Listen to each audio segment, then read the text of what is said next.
Um dos desafios de uma gigante da indústria siderúrgica, como a Gerdau, também é reciclar a própria marca. Quem fala aqui no 15Cast com a gente é o Pedro Torres, que é diretor global de comunicação, marca e relações institucionais da Gerdau. E Pedro, quero saber por que é importante você rejuvenescer uma marca? Que as marcas, elas precisam acompanhar as mudanças e as tendências da sociedade. E a Gerdau, que veio de um setor de commodities, ela precisa mais do que nunca descomoditizar a sua imagem e o seu posicionamento. Para você que está acompanhando aqui o 15Cast, um recado importante: você pode seguir e assinar o videocast de Marketing, Inovação e Negócios do Valor. Você pode acompanhar a gente nas principais plataformas de streaming de áudio e vídeo, no site e nas redes sociais do Valor. Vamos lá, Pedro. Quero saber como é que vocês identificaram que era preciso rejuvenescer a marca. Olha, Dani, você sabe que essa jornada de imagem, ela primeiro precisa começar da porta para dentro. A Gerdau, em 2018, né, entre 2018 e 2019, estava passando por uma grande transformação cultural. Foi a primeira vez que um CEO fora da família Gerdau assumia a presidência, o Gustavo Werneck. E junto com essa mudança importante de governança de uma empresa que já tinha quase 120 anos, veio a reflexão também de transformação da forma de trabalhar, de se modernizar, de diminuir a hierarquia, de se tornar mais diversa, mais inclusiva, mais aberta para a sociedade.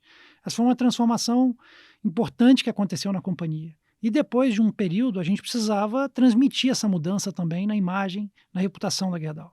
Então, essa foi a primeira grande necessidade. A segunda foram os desafios da sociedade, né? A gente vem de um setor da siderurgia que é muito associado à mineração, que passou por grandes desafios e traumas no Brasil, o que trouxe para nós muitos desafios de reputação, de atração de jovens, de modernização da marca e de posicionamento também de um produto.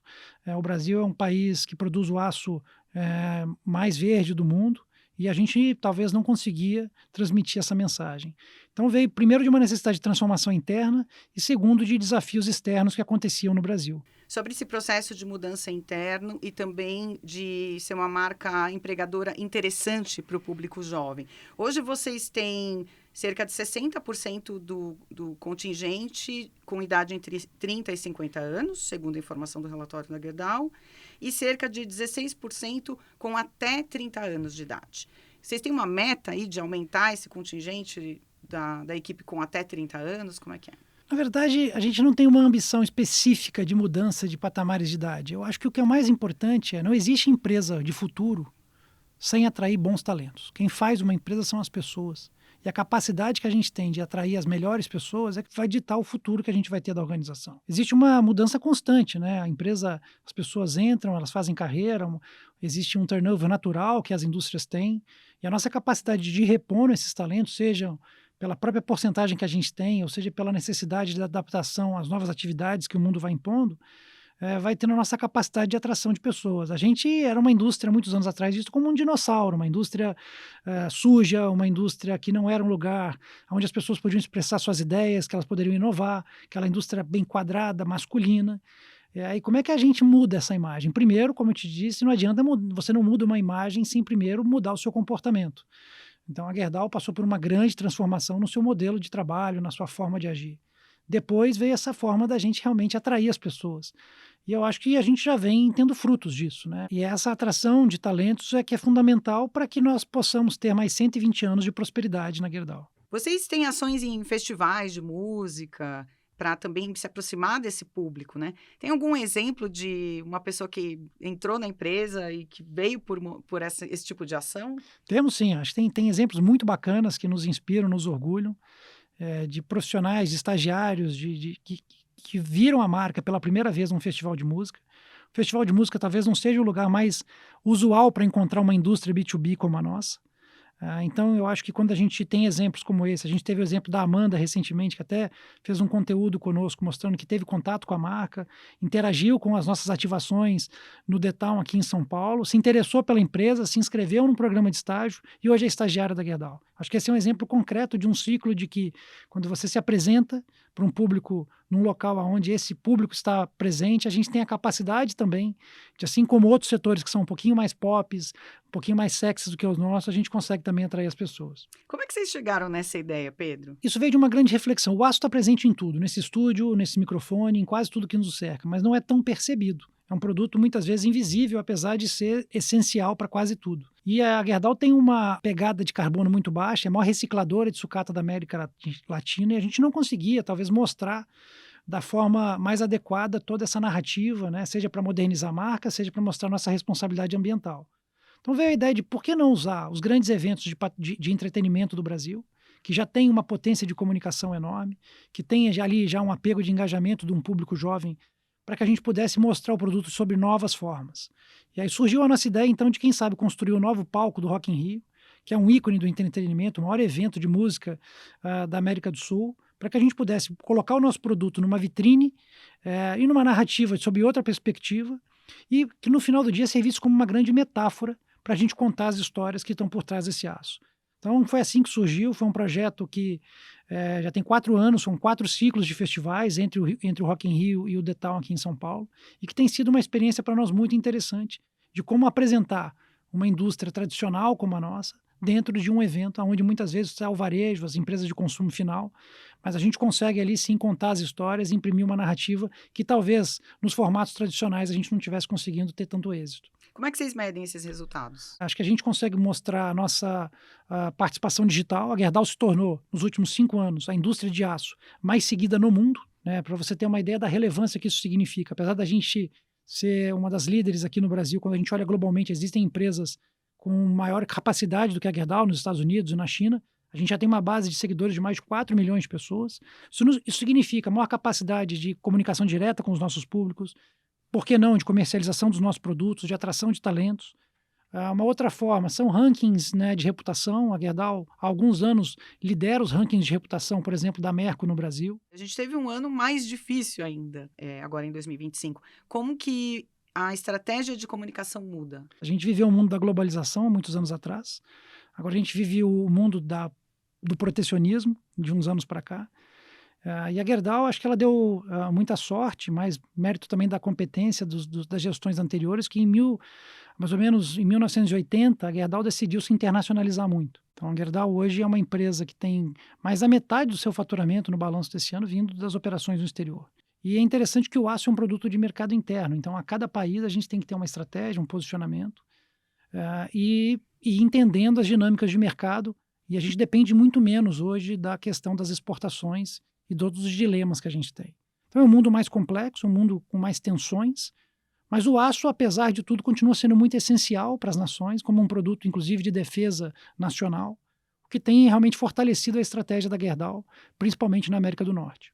O fato de vocês terem esse índice alto de reciclagem de aço, né? 70% da produção, e investimentos em energias renováveis, isso ajuda como uma ferramenta de marketing? Quando a gente olha o modelo de produção da Gerdau, a gente é a empresa brasileira produtora de aço com a menor pegada de carbono do Brasil e uma das menores do mundo.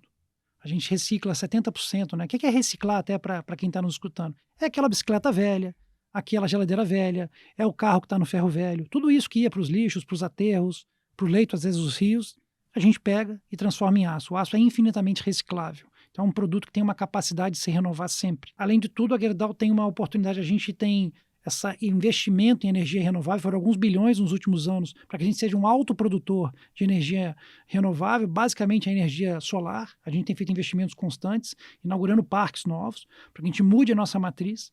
E no final do dia, a gente consegue sim usar o marketing para que isso vire um diferencial para os nossos clientes. A gente entende que em um mundo onde as mudanças climáticas são um dilema, são um desafio de toda a sociedade, oferecer um produto de menor pegada de carbono pode sim ser um diferencial de negócio. E a gente vem vendo cada vez mais essa necessidade. A gente teve a COP30 no Brasil, que discutiu muito isso. Você estava lá? Estava lá, tive a oportunidade de frequentar, de inclusive levar um pouco dos debates da indústria siderúrgica para lá. E a gente entende que vai ser um futuro. A gente ainda não tem uma sociedade que paga por esses produtos, mas a gente acredita que logo, logo, a gente vai ter esse prêmio sendo pago por quem emite menos, e eu acho que isso vai trazer um ganho para todos nós. Esse ano, muitas marcas cancelaram ou desaceleraram as suas ações de ESG. Como é que foi para vocês? A gente entende que essa é uma jornada que não tem volta, né? Não existe... eu costumo dizer que o maior atributo de uma marca é a transparência e a verdade dessa marca. Porque a hora que você perde a essência da marca, muito provavelmente um posicionamento não para de pé. Então, não existe uma jornada ESG que você consiga retornar. É óbvio que o mundo ele passa por adaptações, as empresas, a cada uma tem o seu contexto, mas na Gerdau a gente não parou nenhum dos nossos programas. Então, seja os nossos programas de responsabilidade social, de habitação, os nossos programas ambientais de investimento em energia renovável, né, os nossos índices de reciclagem, as nossas metas, né, que são atreladas a bônus executivos. Então, todas as práticas que fomentam essas práticas na Gerdau, elas continuam de pé. E a gente entende que isso é uma visão de longo prazo, independente de governos, independente de políticas momentâneas, porque isso tem que ser uma crença da companhia e por isso a gente continua a nossa jornada. Vocês têm um projeto que chama-se Favela 3D. Como é que é? Conta um pouquinho pra gente. O programa nosso de favelas, né, ele chama-se Favela 3D, porque ele olha a favela sobre várias dimensões, não só a parte urbanística, mas sobre a parte também de capacitação das pessoas, de desenvolvimento humano. É uma associação que a gente faz com a Gerando Falcões, liderada pelo Edu Lira, que é uma liderança exemplar na busca aí pela a regularização das habitações, né, no Brasil. E a gente entende isso como uma ambição da Gerdau, porque a gente tem no nosso negócio a construção civil como um dos nossos grandes clientes, né, ou seja, a gente fornece para a construção civil e a gente entende que ajudar no problema da habitação, no déficit habitacional do Brasil, é o nosso dever. Então, a Favela 3D, ela é uma metodologia que foi criada pelo Edu, e a gente entendeu como um dos melhores ecossistemas que a gente já encontrou de melhoria da vida na favela. E ela vai de construir casas? Ela vai de reformar as residências, de melhorar os acessos, de trazer essa dignidade urbanística que é super relevante para que as pessoas queiram ficar ali e tenham um lugar que seja saudável, que elas possam se orgulhar de onde moram, mas até para capacitação da mão de obra, para fazer censo, para entender qual que é a prioridade, qual que é a vocação daquela favela do ponto de vista comercial, da região que ela está se atuando, para que a gente faça uma intervenção completa. E essa intervenção possa não só melhorar essa parte visual que a gente comentou, mas também as pessoas que ali moram. A gente tem índices super interessantes, vou dar um exemplo aqui da favela do Haiti, em São Paulo, que nós conseguimos fazer essa intervenção junto com o Edu Lira e outras empresas, e hoje 95% dos moradores da favela são pessoas empregadas. Eu acho que isso sim é o que resgata a dignidade e traz para aquela comunidade uma possibilidade de um futuro melhor. E a visibilidade das comunidades sobre a marca de vocês, e também a possibilidade de ser uma marca empregadora na comunidade, isso fez diferença também? Acho que a reputação é consequência do seu comportamento. Então, o comportamento da Gerdau de ser uma empresa com responsabilidade social, naturalmente traz como consequência uma admiração da sociedade e o respeito das pessoas. Mas isso tem que ser uma consequência e não o fim dessa ação. Qual que é o desafio do marketing para 2026? 2026 é um ano, para nós, super importante, um ano desafiador. A gente tem alguns desafios novos, alguns caminhos novos a percorrer. Eu acho que vou citar dois aqui. Um deles é a gente se aproximar cada vez mais do agro. O agro é um setor que consome muito aço, que tem um crescimento no Brasil super exponencial, que vem realmente chamando a atenção o centro-oeste brasileiro. Então, a gente vai mirar um pouco mais estratégias, caminhos que conversem com esse mercado, com esse público.